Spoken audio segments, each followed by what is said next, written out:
Halo, selamat pagi sahabatku semua. Teman-teman, di kesempatan ini saya ingin berbagi. Mungkin kalau selama ini kita merasa agak aneh, unik, dan tidak biasanya ya, bagaimana laki-laki ngurusin rumah tangga. Tapi bagi saya secara pribadi, ini namanya ngurusin rumah tangga ini hal yang biasa aja.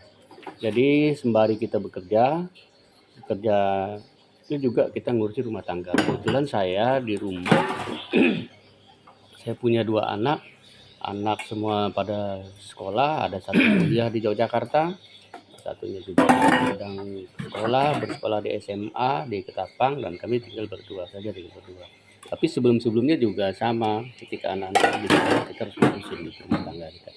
Lalu bagaimana perannya? Yang biasanya bagi saya, mungkin bagi orang lain merasa aneh gitu. Biasanya kan pekerjaan-pekerjaan rumah tangga seperti ngepel lantai, cuci piring, cuci pakaian, lipat pakaian, jemur segala macam itu biasanya urusan perempuan. Tapi bagi saya enggak. Itu juga bagian urusan saya. Kenapa? Karena kalau kita nunggu urusan perempuan, nunggu istri kita yang ngerjakan, ya kapan sempatnya kalau dia juga bekerja sibuk. Kebetulan istri saya juga bekerja, jadi pagi-pagi dia selalu bekerja. Jadi kalau saya bangun pagi, terus saya masuknya agak siangan ya, sekitar jam kantornya jam 8, jadi saya bisa masuk setengah 8 gitu ya. Bisa berangkat dari rumah setengah 8. Jadi bangun tidur ya saya harus mengerjakan pekerjaan-pekerjaan ini, karena istri saya bangun tidur, mandi, paling sempat bikin kopi sebentar udah berangkat. Tapi saya harus mengerjakan itu, bersihkan rumah, ngepel, cuci piring, bikin sarapan. Ya sarapannya tinggal sendiri karena di rumah tinggal sendiri gitu ya. Sarapan, cuci piring, jemur pakaian, ya pakaiannya sudah dicuci. Biasa saya nyuci pakaiannya malam, tapi kalau malamnya belum dikeringkan, belum dibilas, ya kita bilas pagi. Terus nyucinya juga pakai mesin cuci ya, jadi relatif lebih ringan lah. Tapi ini adalah bagian-bagian dari pekerjaan saya. Nah, jadi setelah bekerja begini, ya saya sarapan dulu, udah sarapan baru mandi baru berangkat kantor gitu ya. Jadi bekerja. Kebetulan kita bekerja di sebuah lembaga pemberdayaan masyarakat ya, bukan juga lembaga-lembaga profit, tapi lembaga-lembaga pemberdayaan, lembaga sosial. Dan kita bekerja selama ini ya sudah lebih 25 tahun ya kita bekerja, dan kita menjalani hidup berkeluarga juga begitu. Anak saya sekarang sudah hampir selesai kuliahnya. Jadi hal yang biasa bagi saya mengerjakan pekerjaan-pekerjaan rumah ini. Cuci piring, sekali lagi ya, cuci piring, cuci pakaian, ngepel lantai, bahkan malam lipat pakaian, biasa. Masak, masih sayur. Kebetulan kita juga pandai masak loh ya. Bukan promosi nih. Jadi kalau pesan masak ya kita juga ya bisa masak ya. Nah ini dapur saya itu air yang ngalir, jadi kita tidak cuci. Begitulah. Karena bagaimanapun ya rumah tangga ini harus diurus, nggak mungkin kita biarin kotor gitu, karena itu bagian dari kesehatan.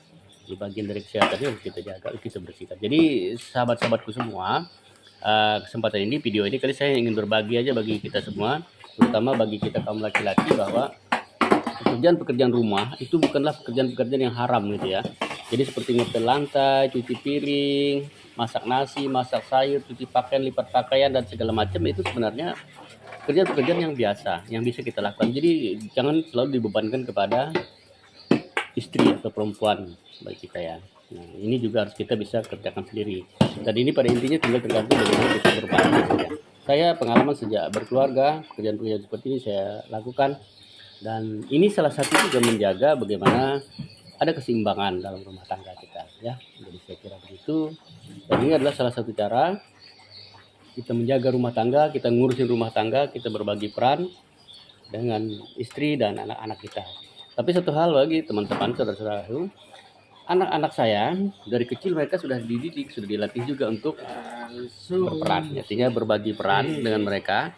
Bukan berarti kita mempekerjakan mereka, enggak, tapi mereka kita ajarin, kita latih bagaimana cara bekerja. Jadi misalnya mereka tidak harus cari uang, tidak perlu, itu karena melanggar. Tapi bagaimana caranya mereka mulai dengan menyapu lantai, ngepel lantai, cuci piring ya, cuci pakaiannya sendiri, kemudian bisa masak dan sebagainya. Bagi saya penting anak itu bisa masak ya, bisa masak nasi, bisa masak sayur. Karena apa? Karena kalau mereka sudah besar mereka nggak bisa masak kan repot, semua harus makan di warung dan segala macam, atau harus cari pembantu kan repot. Nah, ini kalau mereka bisa masak sendiri ya, puji Tuhan ya, anak-anak saya dua-duanya bisa masak. Jadi Begitu saya berbagi peran mereka. Jadi dari kecil mereka sudah kita ajari bagaimana caranya belajar bekerja. Jadi belajarnya mulai dari situ. Jadi mereka bukan hanya belajar soal di sekolah ilmu teori 1+1 sama dengan 2 A B C dan seterusnya, bukan cuma itu, tapi bagaimana belajar soal kehidupan. Karena teman-teman, di kehidupan ini yang paling penting itu belajarnya adalah soal kehidupan. Pelajaran tentang kehidupan ini sendiri itu tidak akan kita temukan di bangku sekolah, bukan di bangku kuliah. Dulu saya juga kuliah, mantan mahasiswa gitu ya. Jadi tidak akan menemukan pelajaran kehidupan itu di sana.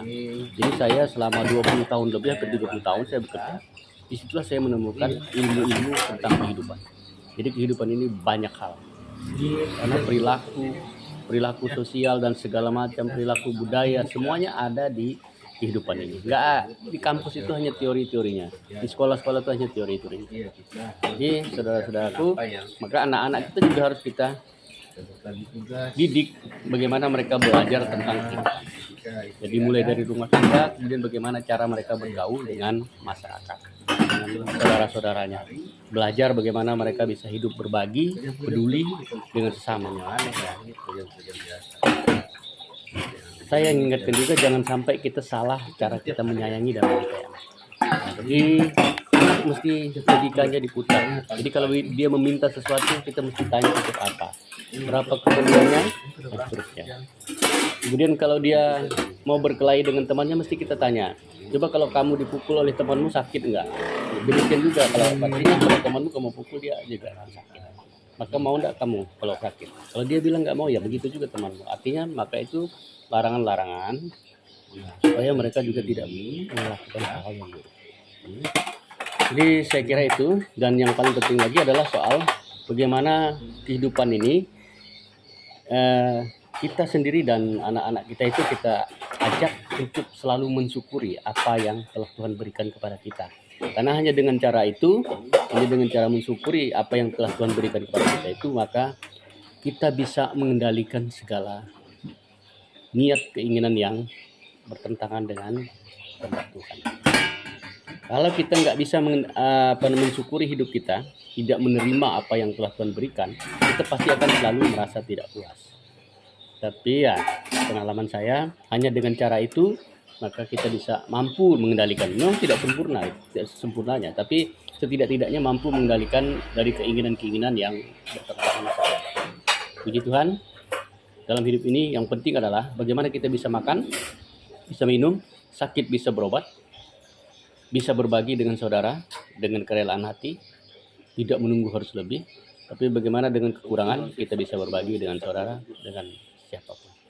Dan yang paling penting lagi dalam hidup tetangga, berkeluarga, bersaudara, dengan siapapun berdampingan, bagaimana kita saling memahami, menghormati, dan menghargai. Jadi kalau kita ingin dihormati, maka hormatilah orang lain. Kalau kita ingin dihargai, hargailah orang lain. Kalau kita ingin diperlakukan baik oleh orang lain, perlakukanlah baik orang lain. Jadi pada intinya, kita hidup ini, di mana bumi dipijak, di situ langit digerus. Dalam istilah peribahasa orang Dayak, sejak kerasik tumbuh, tanah mula menjadi. Hidup di kandung adat, mati di kandung tanah. Biasanya sih 1 minggu 2 kali. Di situ bumi dipijak, Rebus ini, di situ langit dijunjung. sambil cuci piring, Diam di adat, rebus duduk ya, di atas. rebus air. Kira-kira begitulah. Nah, di negara ini juga Airnya diminum ini karena dasarnya bisa hukum negara ini membuat dasarnya dari situ. jadi segar. Kalau nggak dari Segar situ badan ya, segar. karena dari tradisi, dari kebiasaan, dari Kemudian si cara buang berpikir kolesterol orang-orang juga. dari dulu lah, maka Iya, lahirlah itu aturan, bagus, undang-undang, enak. dan hukum dan segala macam. Saya kira itu yang harus Oke, ya. dipahami kita semua ya. Terima kasih saudara-saudara. Sampai jumpa di minggu depan. Nah, ini salah satu yang saya kerjakan juga setelah cuci piring, nyuci, jemur pakaian dan sebagainya. Oke, sampai jumpa lagi. Dan yang belum selesai,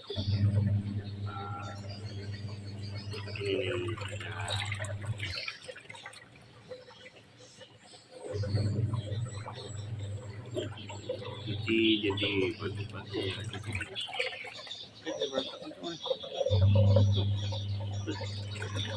jemur ini cuci ini kerja ya.